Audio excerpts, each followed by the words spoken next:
పార్వతీపురం మన్యం జిల్లా గుమ్మ లక్ష్మీపురం మండలంలో పెను ప్రమాదం తప్పింది. మండ గ్రామ సమీపంలో గల వంతెన వద్ద ఆర్టీసీ బస్సు బోల్తా పడింది.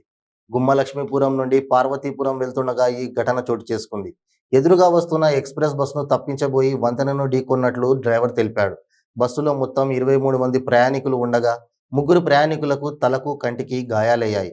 హుటాహుటిన క్షతగాత్రులను భద్రగిరి ప్రభుత్వ ఆసుపత్రికి తరలించారు.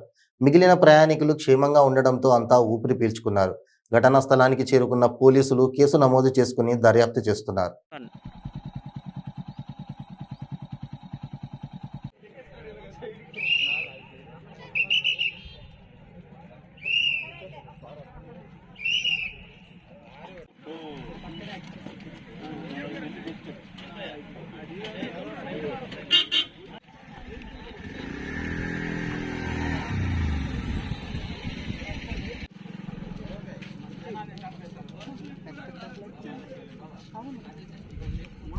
కొద్దిగా